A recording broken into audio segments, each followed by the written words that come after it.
நட்சத்திர கனவுகள் அத்தியாயம் 48. நெஞ்சில் கை வைத்து சங்கரமூர்த்தி முணுங்கவே அருகில் இருந்த மகன்கள் இருவரும் எழுந்து கண்டனர். அவர்களின் சத்தம் கேட்டு அறையிலிருந்து அனைவருமே வந்துவிட்டனர்.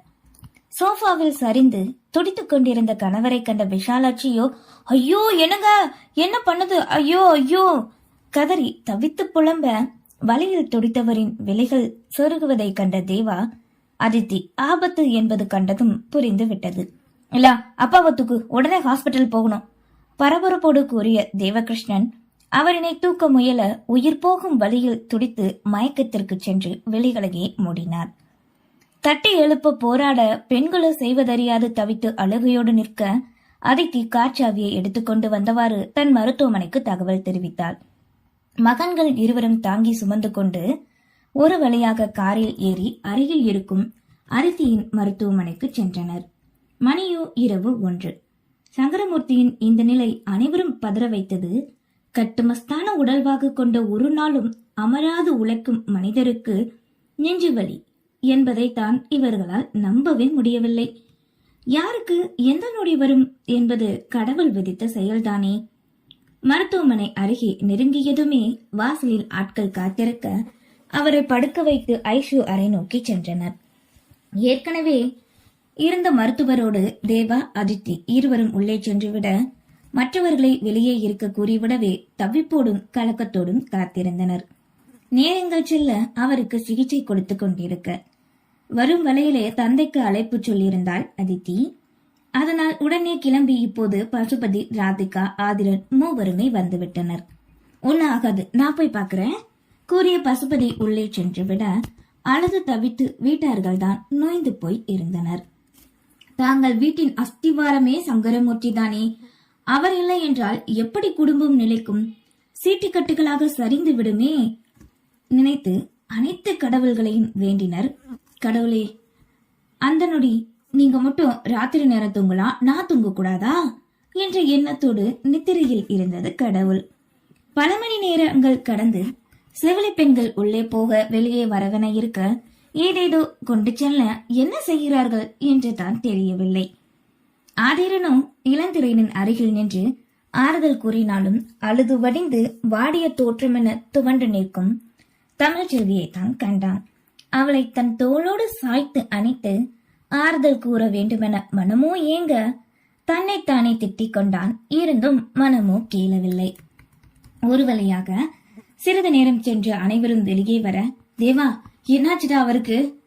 அவனின் கரங்களை பற்றி கொண்டு விஷாலாட்சி கேட்கவே, சின்னம்மா அது அப்பாக்கு ஹார்ட் அட்டாக் வந்திருக்கு. ஐயோ, அந்த மனுஷனுக்கு ஒண்ணு இல்லதானே, எப்படி இருக்காரு?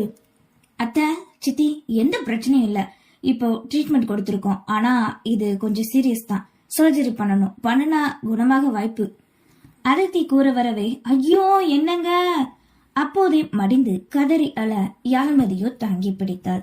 மாமா, நீங்க பெரியவங்க, உங்களுக்கு இத பத்தி நல்லா தெரியும் தானே, ஆபரேஷன் பண்ணுனா என் அப்பாக்கு ஒண்ணு ஆகாதுல, சொல்லுங்க மாமா என பசுபதியின் கரத்தினை பற்றி கொண்டு தவிப்போடும் கண்களில் கண்ணீர் வழிந்தோட கேட்டாள் தமிழ்ச்செல்வி. இல்லடா, உங்க அப்பாவோட உடம்புக்கு அது ஒத்துக்கணும், அவர் ஏதோ மனசு போட்டு ரொம்ப அழுத்திருக்காரு போல, இல்ல அலைச்சல் காரணமா கூட இருக்கலாம். அப்போ அப்பா கிட்ட நான் பேசுறேன், எனக்கு என் அப்பா வேணும். பிதற்றியவளோ அறைக்குள் செல்ல முயல பிடித்து தடுத்த தேவா தன் தங்கையை தன்னோடு அணைத்துக் கொண்டான். அண்ணனின் நெஞ்சில் சாய்ந்து அழுது கரையவே, தேவா அப்பா ஒரு நிமிஷம் என் கூட வாங்கலேன், ஆபரேஷன் பண்ணலாம், அதுக்கு முன்னாடி நான் பேசணும் இத பத்தி என்றதும் மூவரும் தனியாக மறுபடியும் அதே அறைக்கு சென்றனர். தேவா, நீ இப்போ உன் மனசை முதல்ல ஒருநிலைப்படுத்து. நீ மறந்துட்டியா கார்டியாலஜி படிச்சதையேவும்? இங்க முன்ன இருக்கிறது உன் அப்பான்னு நினைக்காத, ஒரு பேஷண்டா பாரு. நீ ஒரு டாக்டர், இதுக்கு முன்னாடி நீ இவ்ளோ கேஸ் பாத்திருக்க. மாமாவுக்கு கொஞ்சம் சீரியஸ் தான், நான் இல்லைன்னு சொல்லல, காப்பாத்த வாய்ப்பு இருக்குன்னு நீ நினைச்சா நிச்சயமா முடியும், நாங்க துணையா இருக்கோம் தேவா என்று இன்னும் ஏதேதோ வார்த்தைகள் எல்லாம் கூறி தேற்றிவிட அவனும் அதன் பின் துரிதமாக ஆரம்பித்தான். தந்தையின் அருகில் சென்றவனோ, அப்பா நான் டாக்டரா இருந்தாலும் உங்க பிள்ளைதான்ப்பா, உங்களுக்கு ஒன்னும் ஆக விட மாட்டேன், உங்களையும் என்னையும் யாராலையும் பிரிக்க முடியாதுப்பா, பக்கத்திலே இருக்கிறேன் நானு, நீங்க எனக்கு ஒத்துழைப்பு தரணும், சரியா தந்தையின் கரங்களை அழுத்த பற்றி கூறினான். பின் டெஸ்ட் எடுத்து ரிப்போர்ட் ரிசல்ட் வர அதை கவனித்த மாமனார் அதித்தி இருவரிடமும் கூறி பின் சர்ஜரிக்கான ஏற்பாடினை பார்க்க ஆரம்பித்தான். இப்போது நன்றாக விடைந்துவிட ஆபரேஷன் தியேட்டருக்கு கொண்டு செல்ல வெளியே அழைத்து வந்தனர். மூச்சற்று கிடந்த சங்கரமூர்த்தியை கண்டு குடும்பமே கதறியது. அனைவரையும் தேற்றி நேரங்கள் கடக்க இன்னும் சில மருத்துவர்களும் வர சிகிச்சை பல மணி நேரம் கடந்தே ஒரு வழியாக முடிந்தது. இதற்கிடையில் அங்கே தங்களின் கேண்டீனில் ஆதிரன் காஃபி டீ சொல்லியிருக்க அதனை கொண்டு வந்து கொடுத்தனர். இங்க இது குடிக்க மனசு இருக்குது. அனைவரும் மறுக்க ஆதிரன் இளந்திரையனை சமாதானப்படுத்தி குடிக்க வைத்து பின் அவனோ மற்றவர்களை குடிக்க வைத்தான். 10 மணி வாக்கில் அனைத்தையும் முடித்துவிட்டு வெளியே வந்த மூவரையும் சூழ்ந்து கொண்டு மறுபடியும் கேட்டனர்.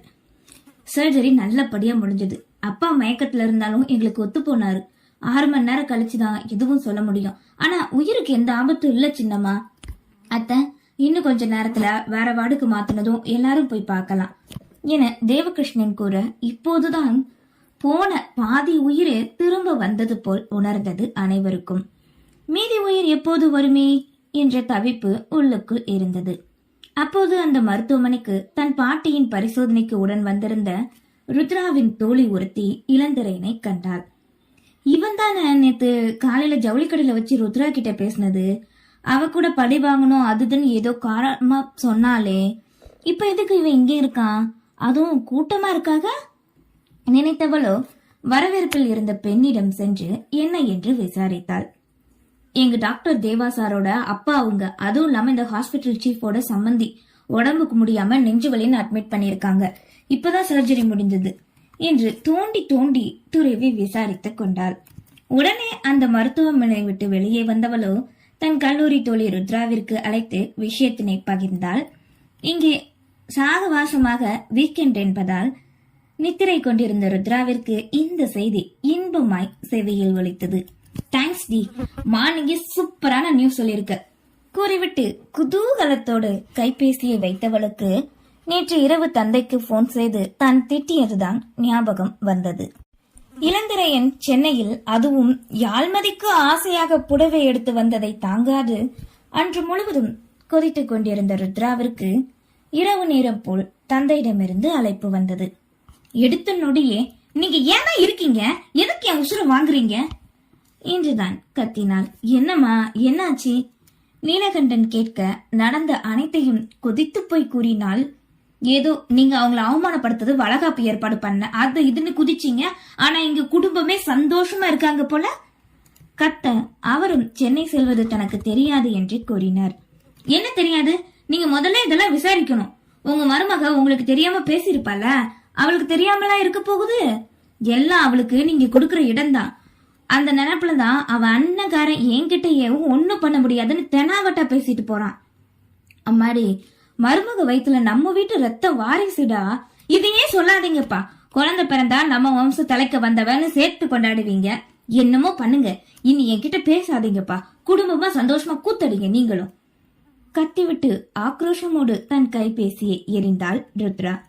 இப்போது இந்த செய்தி இன்பமாய் செவியில் வந்து விழ, நேத்து அப்பாவால பழி வாங்க முடியலன்னா என்ன, இதோ இன்னைக்கு நடந்துருச்சுல, இதுதான் வேணும். அதுவும் அந்த மதியும் இலாவும் எப்படி நிம்மதியா இருக்காங்கன்னு நான் பாத்துறேன். குரோதத்தோடு நினைத்து கொண்டவளோ தந்தைக்கு இந்த நல்ல செய்தியை கூற அழைத்தாள். அதே நேரம் இங்கே வீட்டில் நீலகண்டன் உணவருந்து முடித்து காலில் அமர்ந்து டிவி பார்த்து கொண்டிருக்க இளையராணியும் யோகமித்ரனும் ஒன்றாக அமர்ந்து உணவருந்தினர். சமையலறையில் வள்ளியம்மாளிடம் பேத்திக்கு இது செய் அது செய் என வேலை வாங்கி கொண்டிருந்தார் வேலம்மாள் பாட்டி. என்னடி உங்க பாட்டி என் அம்மாவே வேலை வாங்குது போல, கருவாட்டு குழம்பு அரைச்சுதான் வைக்கணும்னு சொல்லுது. வேலைக்காரி இருக்க என் அம்மா தப்பிச்சதுடி. மனைவிடம் யோகமித்ரன் கூற, சும்மா இருங்க, மாமா காலில் தான் உட்காந்துருக்காரு, கேட்டுற போகுது என்க. அதே நேரம் மாமனாருக்கு மகளிடமிருந்து அழைப்பு வந்தது. அட சொல்லுமா ருத்ரா, சாப்பிட்டியா? அப்பா மேல கோவமா இருக்கியாமா? நேற்று இரவு பேசியதைத்தான் அவரும் நினைத்து கொண்டு கேட்டார். இல்லப்பா, அதெல்லாம் மறந்து போயிட்டேன். அதை விட சூப்பரான நியூஸ் ஒண்ணு வச்சிருக்கேன். நான் நினைச்சதை விட நீங்க எதிர்பார்த்ததும் ஒண்ணு நடந்திருக்குப்பா. என்னடா அது? உங்க சம்பந்தி இங்க சென்னையில நெஞ்சு வலி வந்து ஆபரேஷன் பண்ணி உசுருக்கு போராடுதாரா. ஒரே நாள்ல எப்படி நடந்திருக்குன்னு பாத்தீங்களா? மகிழ்ச்சியோடு கூறவே, என்னமா சொல்ற? அந்த சங்கரமூர்த்திக்கா?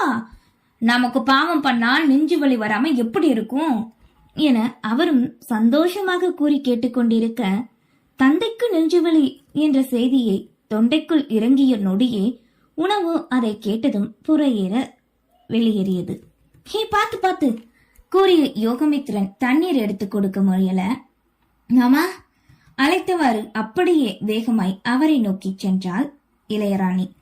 தந்தை பேசிய செய்தியை கேட்காத யோகமித்ரன் புரியாது பட்டணக்காரம் கழுவே வேகமாய் செல்லும் மனைவியின் பின்னே சென்றான். நன்றி.